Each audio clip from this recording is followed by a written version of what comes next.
You've been here before. Lying awake at 2 a.m., heart racing over something that might never happen. The email you haven't answered, the job you might lose, the person who might leave. 1,000 imagined futures, none of them real, but all of them stealing your present. Worry isn't just a feeling, it's a thief. And worse, we invite it in. Every single day. Michel de Montaigne, the 16th century French philosopher, once said, "My life has been full of terrible misfortunes, most of which never happened." Centuries before neuroscience, he saw what many of us still don't. Worry is a performance, a rehearsed disaster, a drama where you play every role, the victim, the villain, the audience. But what if you realized that most of your suffering is self-created? That worrying doesn't protect you. It only delays you from living. In a world where uncertainty is guaranteed, we've turned anxiety into a lifestyle. We dress it up as responsibility. We call it being prepared. But beneath it all, it's fear dressed in logic. Social media fuels it. Endless comparisons. Fake perfection. A million reminders that you're not enough. Not yet, not ever, unless you keep chasing, keep fixing, keep worrying. Here's the truth. You'll never worry your way into peace. And no amount of overthinking will make life predictable. Montaigne didn't write from a place of theory. He lived in plague, war, political chaos.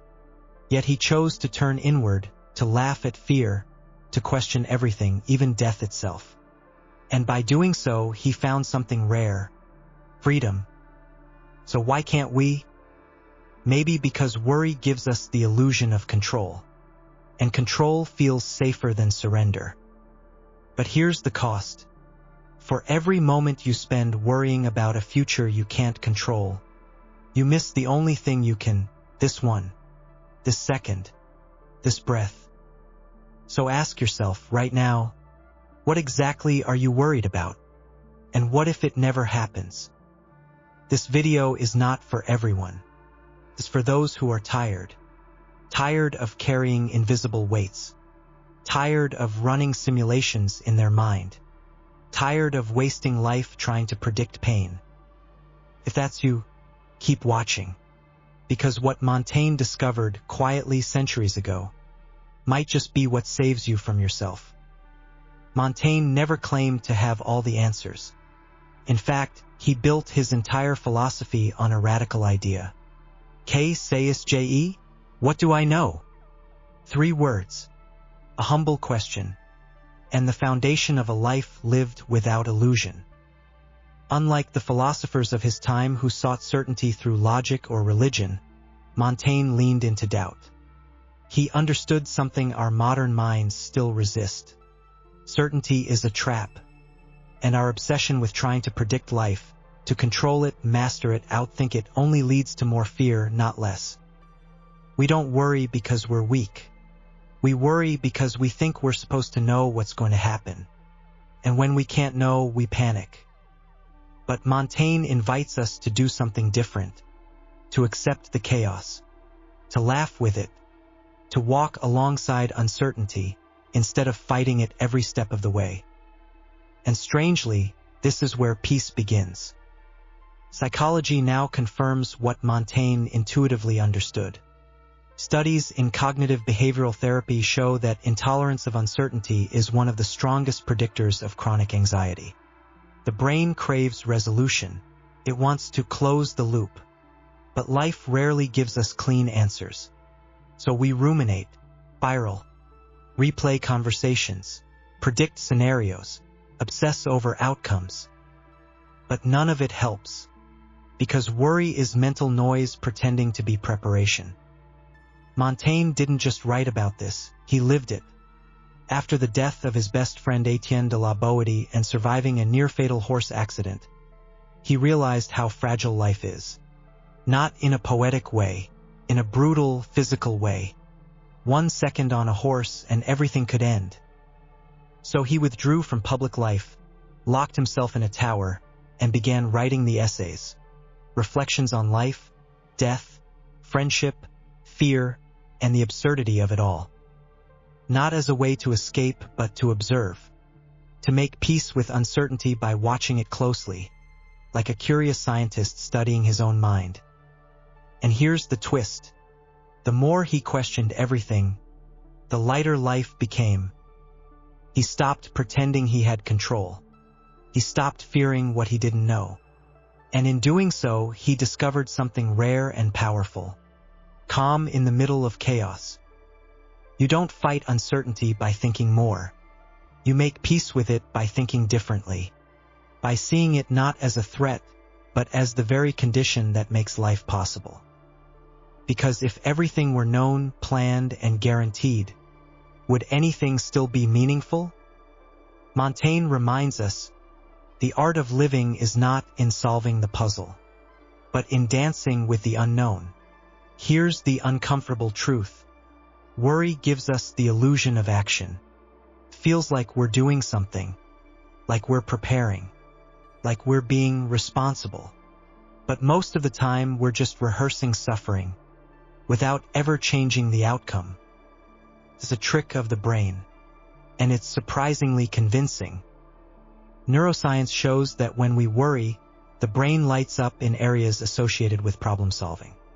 It gives us a small dopamine hit, a false sense of control.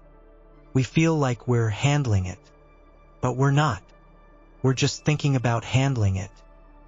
And thinking isn't the same as living.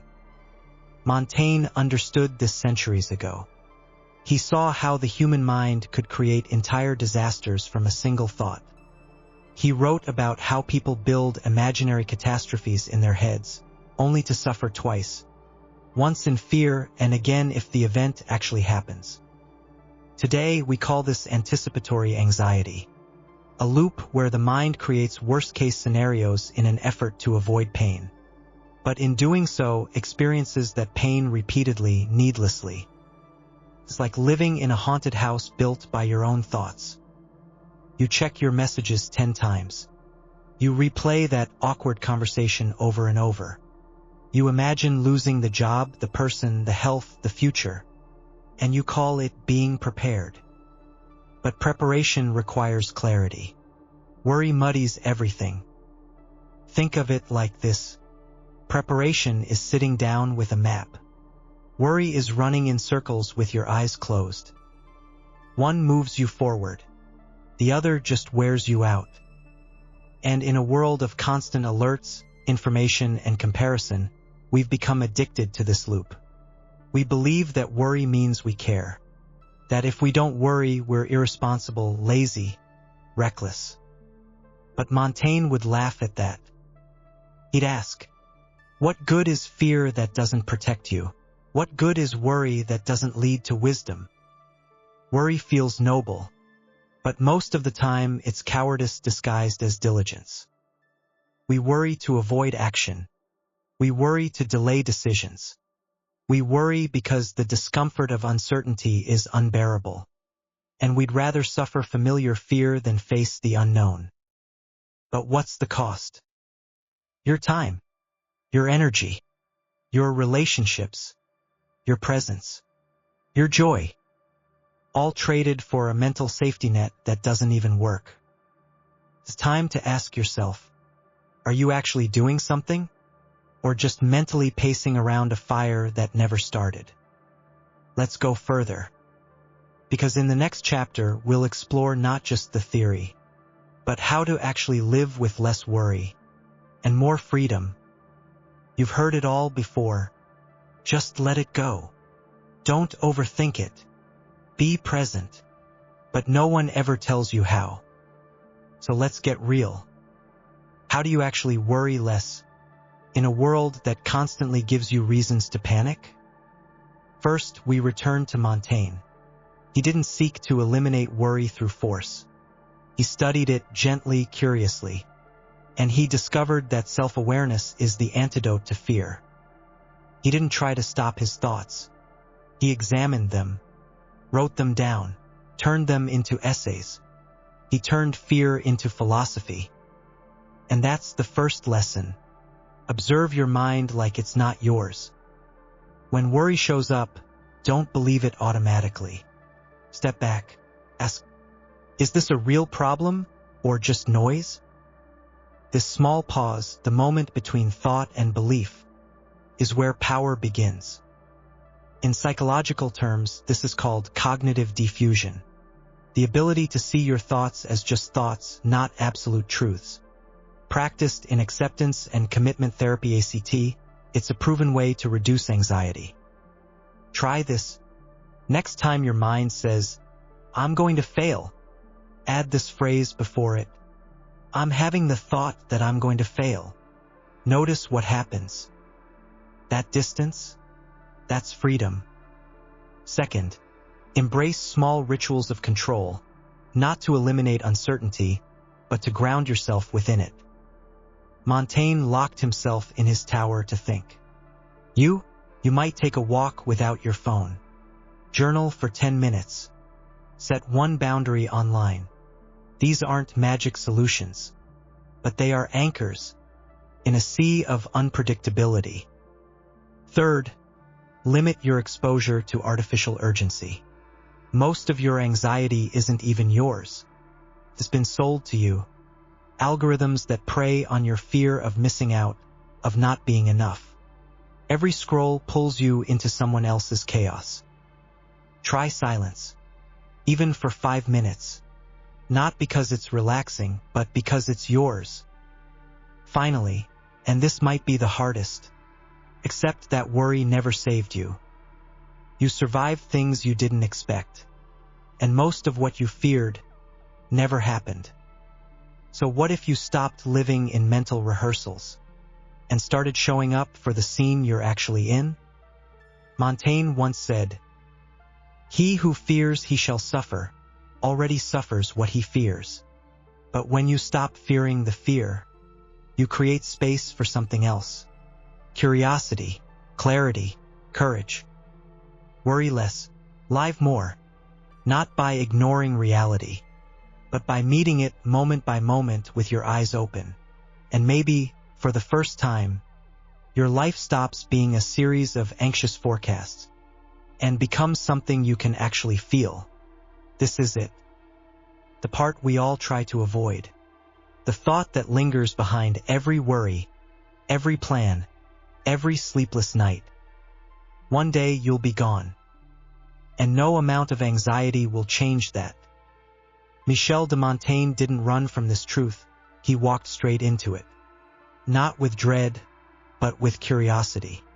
He once said, "To study philosophy is to learn how to die." But he didn't mean it as a morbid obsession. He meant that once you face death, truly look it in the eye, everything else becomes lighter. Your fears, your doubts, your need to control, your endless list of imagined catastrophes. They all lose power when you remember that the clock is ticking, whether you worry or not. Here's the irony. Worry is supposed to protect life, but it ends up stealing it. Slowly, quietly, day by day. And for what? Montaigne lived through plagues, wars, political collapse, and yet he didn't spend his time catastrophizing. He rode horses. He wrote essays. He drank wine. He contemplated the absurd. He laughed at death. Not because he was fearless, but because he knew that fear couldn't stop the inevitable. Can you say the same? Most people die long before their body gives out. They stop living when they start worrying. They shrink their lives down to worst-case scenarios. They avoid risks, conversations, possibilities, just in case something bad happens. But bad things will happen. Good things too. That's life. And your only real power, the only truth Montaigne clung to, is how you choose to show up in the face of it all. You can keep rehearsing your suffering, or you can step into your life, messy, uncertain, beautiful. So ask yourself, how much of your life have you already missed by trying to protect it? And what are you actually afraid of losing that you haven't already given away to fear? You'll die anyway. Might as well live now. What we explored today is just a fragment, a single echo of Montaigne's ancient wisdom. But maybe it reached you. Maybe it opened a small door in your mind, the kind you don't close once it's been opened. If you're still here, I see you. That means you're one of the few who doesn't want cheap answers. You want the truth even when it's uncomfortable. So take this question with you. What are you really seeking when you worry? And who might you become if you finally let it go? Thank you for walking this path with me. If this message stayed with you, comment, share, or just sit with it in silence. You don't owe the algorithm anything, but you do owe yourself a life worth living. There are more videos waiting, more questions, more difficult truths. I'll be here. Until next time, stay curious, stay uncomfortable, and live like your time matters.